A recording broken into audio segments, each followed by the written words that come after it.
Why is Angelina Jordan's performance of Yellow Brick Road awesome? Hi, I'm Dr. Mark, and I'm going to help you sing and perform more like the top artists around the world. I'm a professional voice teacher, performance coach, and opera stage director. I've helped thousands of singers around the world learn the techniques and methods that got the top singers to where they are. So YouTube keeps putting this video up in front of me for months now, and I've been meaning to watch it and look at it. Let's see if we can identify some reasons that so many people are finding this awesome. Here we go.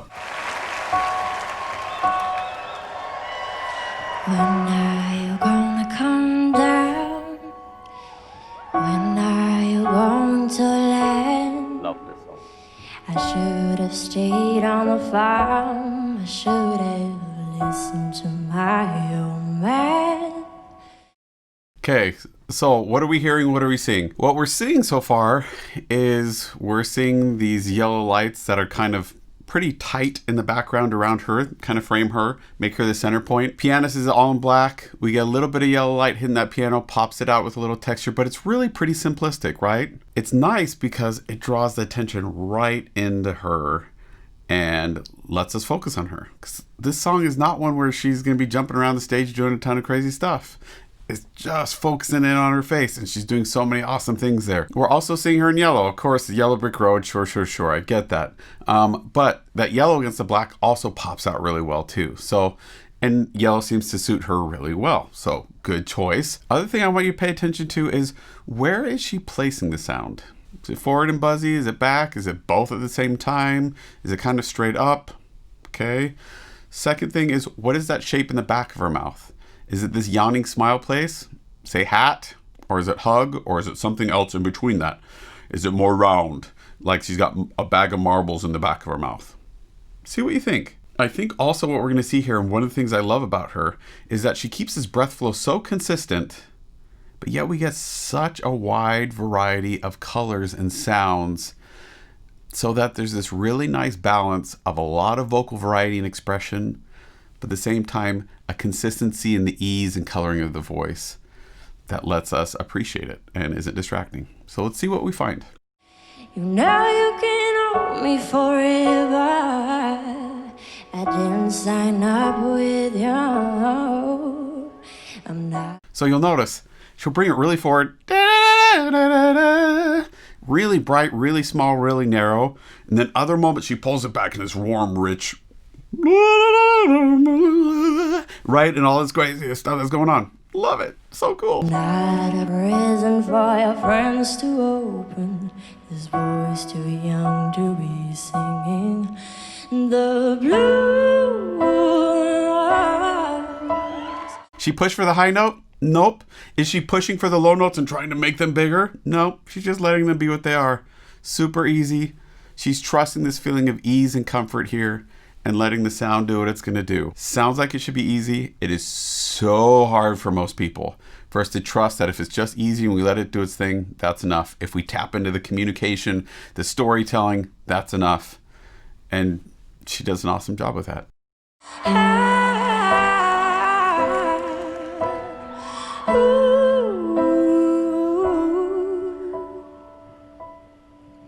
So goodbye, yellow brick road.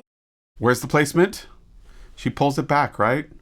Makes it a little bit of breathy here. It softens it up, gives us a new color. It's still got some forward resonance to it, but it's pulled back a little bit. It's a little taller, rounder in the back now. Before, when it was forward, it's a little wider in back rather than tall. Remember, the wider, the brighter, the taller, the darker, generally. So what's the difference between when it works and when it doesn't? Right? Because if you were just to make a bunch of different sounds and colors all the time, it might just be distracting and not work. What makes it work is when the different colors and the changes match the text, match the music, and help communicate the story. If they're just for the sake of doing it, it doesn't work, right? So same thing with these runs. She's highlighting certain words, highlighting certain moments, helping share those emotions. So awesome. The dogs of society howl. You can't play me in your penthouse. I'm going back to my plow, back to the howling old owl in the woods, hunting the honey-baked owl. Okay, so those of you who are listening, be like, stopping the video and stop talking already. I just want to listen to this thing. I don't blame you. I'd feel the same way. I just want to listen to this and enjoy it. Problem is, if I do that, then what's the point of this video? First of all, because if you want to just watch it all the way through, you would go watch your actual video. Second, if I do that, I'm going to get a copyright claim and it defeats the purpose of me doing this reaction video, and it's not my own content. I'm just like doing her own content. So you'll have to endure if you're watching this. Hopefully it's useful to you. Are you noticing how she's using the shape here and back, this type of shape to get us different colors? She's keeping the creation the same. She's keeping the consistency of airflow relatively the same. Every once in a while, she adds volume, which gives us a little bit of breathiness, or she'll clean it up a little bit, reduce the volume, but keep the velocity nice and fast. But really, not at any moment are we hearing really firm, pressurized vocal fold adduction, and it's staying relatively easy and balanced and comfortable, and that airflow is staying consistent. If this will stay consistent and easy, then how we shape it can really be open to a lot of different colors. If this is not consistent, then it doesn't matter how we shape it, it's never really gonna sound like a professional. Does she sound like a professional? Yep. Love it. Oh, I finally decided my future lies beyond the yellow brick road.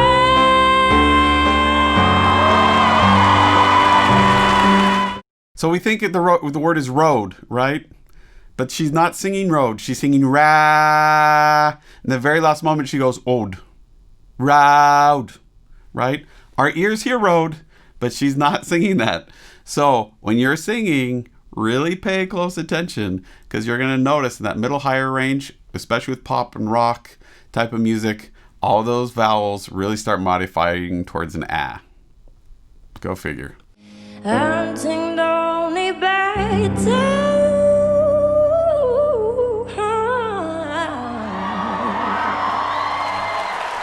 oh, I finally decided my future lies beyond the yellow brick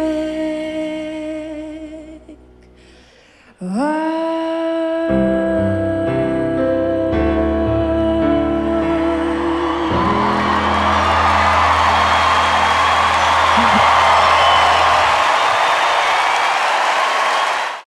All right, gorgeous. I mean, something you could just fall into a trance with, right? Love it. Two more things that I want to point out here. Number one, you'll notice these high notes. She's not pushing at it. She's not singing harder. The idea here is if we have an acoustic guitar, plucking the string harder isn't necessarily going to get us the higher pitch we want, right? It's not. We get the higher pitch by changing position on that fretboard. So why, when we're singing, do we think if we sing a higher pitch, we got to push harder and work harder at it? We got to pluck this voice harder. Now, obviously, these are vocal folds and not strings, but you get the idea. By working the voice harder, I'm getting a higher pitch. Doesn't really make sense, does it, when you think about it that way? Instead, if we'll keep that breath flow nice and consistent, a little bit of air moving fast, then these vocal folds will be free to change their shape like they need to and help us get those high notes. She's doing that here, and it's gorgeous and smooth and buttery and beautiful. Love it. Other thing I want to point out is you'll notice the crowd's going crazy, right? Did she have to do a ton of crazy stuff to get the audience to be that excited? No, obviously this audience is really excitable anyways, but even if they weren't, I think the audience would go crazy for this because she's being a real person. She's being genuine, authentic. I think, to me, one of the things that's most captivating about her is when she's on stage, I just see a real person. I don't see someone performing. I see someone getting up and just expressing themselves through music and song. And I think the ease and poise she does that with, the sincerity, the genuineness, is stellar. You can book a lesson with me at foundyourvoice.com. You can also find me at wizio.com if you want to send me a short audio or video clip for me to react to or give you comments on. You can also find some micro lessons of mine on TikTok. The handle is at foundyourvoice. You can find all those links down below. Don't forget to click like and subscribe. Share some comments down below. Share what you want to hear. I chose this video partly because YouTube recommended it over and over and I was just curious. but also partly because I had a lot of viewers saying, look at that one. And I'm glad they did, because it's a gorgeous song. See you next time.